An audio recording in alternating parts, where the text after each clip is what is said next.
time is not kind with me.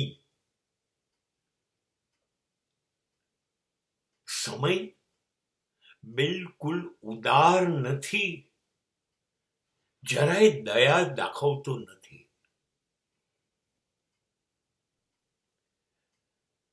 બધું લઈ લેતા એને વાર લાગતી નથી, શરમ આવતી નથી.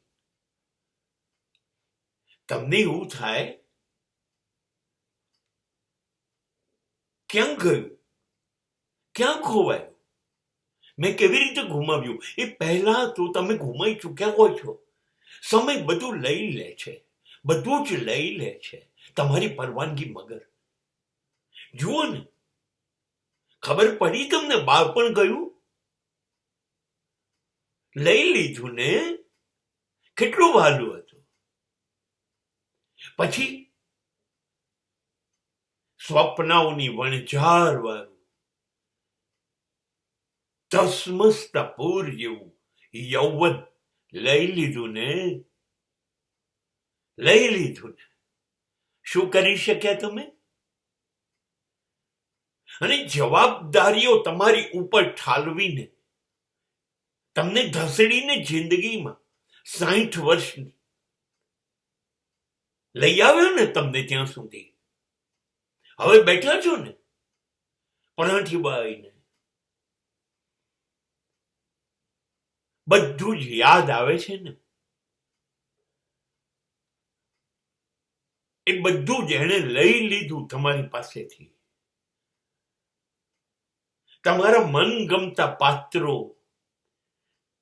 તમારા લાડકવાયા પાત્રો, તમારા વહાલા પાત્રો, તમને આશીર્વાદ આપે એવા પાત્રો બધા લઈ લીધા.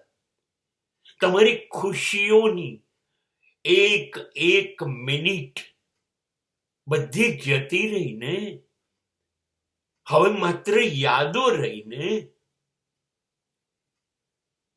એ બધું જ લઈ લે છે. અને ઘણી વખતે તો એ એટલો ઘાતકી બની જાય છે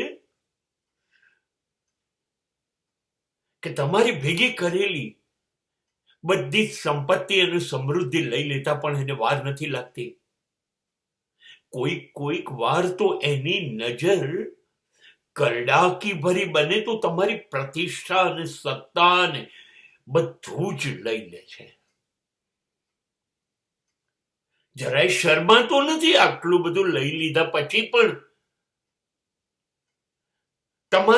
તમારી શરીરની સ્વસ્થતા, આરોગ્ય એ પણ લઈ લેશે. એક પછી એક બધું જ લઈ લીધા પછી હવે તમારું શરીર પણ સાથ નહીં આપે. બિલકુલ શરમ જેવું કશું નથી. અને ખબર પણ નથી પડવા દેતો. એક પછી એક વસ્તુ લઈ લે છે. હજી તો હમણાં હું બહુ જ નાનકડો હતો,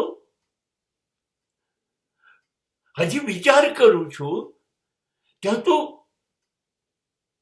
70 વર્ષનો થઈ ગયો.